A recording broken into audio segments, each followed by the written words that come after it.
Eu sou o Otmar Schneider, analista de valores imobiliários. No vídeo de hoje, a gente vai falar sobre o VGHF11 e a queda no valor patrimonial do fundo. E se você gosta desse tipo de conteúdo e gostaria de aprender a investir melhor, aqui embaixo você vai encontrar link para os meus relatórios de fundos imobiliários, relatório de FIP de FINFRA e também para a nossa comunidade do YouTube. Vamos lá para o nosso vídeo. Então, essa questão da queda do valor patrimonial, ela é bastante interessante de ser observada, né? A pessoa tem que entender. Então, aqui a gestão, ela acaba fazendo um comentário bem explicativo com relação à queda aí do valor patrimonial. Então, o fundo encerrou o mês de setembro com 98% do patrimônio líquido alocado em ativos-alvo, né? São 146 diferentes ativos. Então, é um fundo bem diversificado, é um fundo da Valora, né? E esse fundo aqui, ele é um hedge fund, então ele pode investir em ações, em fundos imobiliários, né, em cotas de SPE e diversos outros ativos. Então, a distribuição dos rendimentos aí foi de 0,8 por cota, né? 8 centavos por cota, equivalente aí a uma rentabilidade de 11,2% ao ano.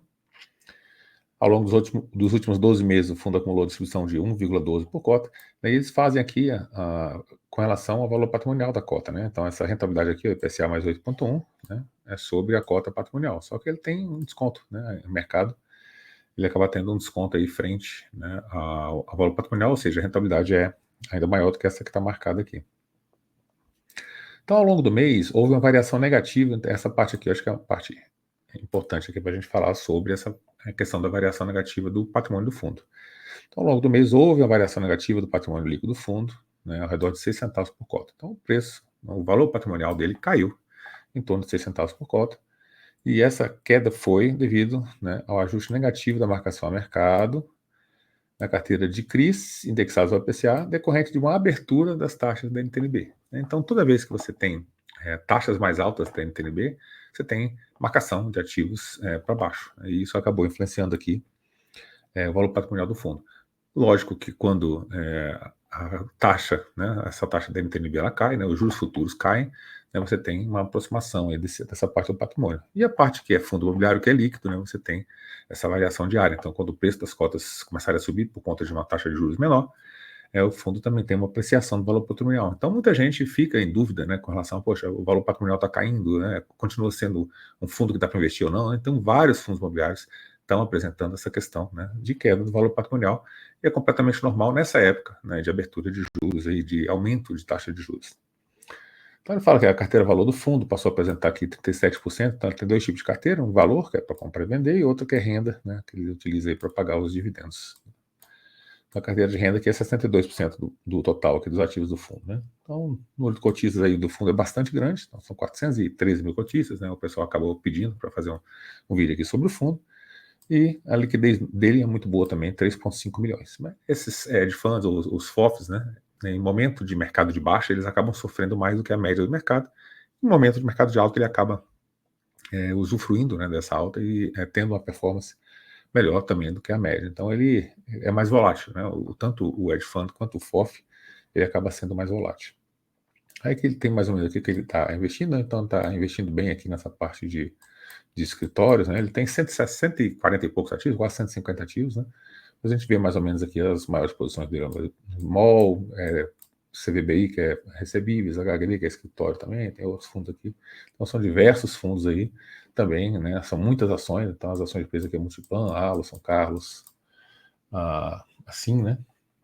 E tem diversas SPEs também. Então, as SPEs são empresas que você muda, né, que você monta elas para você fazer, né, um determinado tipo de empreendimento. Né? Sociedade de propósito específico, esse aqui para tudo para segmento residencial, né, construindo residências aí. Tá a taxa média aqui, né, a taxa de juros média aqui, o indexador do IPCA, né, ele tem aqui 56% da carteira IPCA, a taxa média ponderada do mercado aqui 10%, IPCA mais 10%, CDI 43% da carteira, CDI mais 3,70%. Então, os últimos 12 meses aqui, o fundo entregou 186 milhões aqui e 23 milhões aqui de despesa, então, nos torno aí de uns 13%, né, frente à receita, uns 13% aqui de despesa. E aqui tem, né, algumas figuras aí com relação, que falam um pouco do fundo, a alocação da estratégia. Então, essa parte aqui, 11,5, são os ilíquidos, né, então esses ilíquidos aqui é mais difícil de precificar.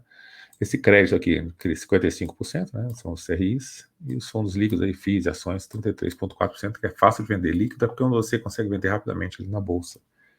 A alocação por ativo, CRI, a maior parte da carteira, né, que dá onde tira a rentabilidade, e o FII, né, também 39%, então aqui tem os rendimentos recorrentes. A posição de ações, normalmente, desses fundos, ela é pequena. Por quê? Porque a ação não distribui a mesma quantidade de fundo de rendimento que fundo imobiliário, né? Então ela acaba servindo mais para você fazer um ganho de capital quando a ação sobe bem, né? Então, alocação, segmento do CRI, então residencial e pulverizado são os dois maiores segmentos aqui, 47 mais 10, 57, quase 60% da carteira. Uma evolução do patrimônio líquido, né? Então aqui a gente falar encerrar, né, o assunto aqui do fundo, né, continuando essa questão aqui da evolução do patrimônio líquido. Então, lá em abril de 24, né, o patrimônio estava em 9,15 por cota, ele caiu um pouquinho aqui para 9,06, também com a abertura de juros em julho de 24, 9,01, né, 8,98 e agora já está em 8,92. Então, o preço aqui, né, o preço de mercado o preço do valor patrimonial do fundo, né, ele está caindo por conta dessa marcação a mercado, por conta da abertura aí da taxa de juros, normal nessa época aí, que está tudo caindo, né? As ações estão caindo, tudo está caindo, então essa marcação aí do patrimônio do fundo acaba caindo, o preço do valor de mercado acaba caindo também, né? E muitos dos investidores acabam ficando preocupados, mas é uma fase normal, né, de crise em que isso acontece com os fundos imobiliários. Então é isso que a gente tinha para o vídeo de hoje, eu espero que vocês tenham gostado do vídeo. Gostou do vídeo? Deixa aí seu like, se inscreve no canal, deixa um comentário aqui embaixo. Tem um fundo, né? Você já sabia como é que ocorre essa questão da marcação a mercado do valor patrimonial do fundo? Deixa um comentário aqui embaixo que eu gostaria de te ouvir. Muito obrigado por ter assistido nosso vídeo e até o nosso próximo vídeo.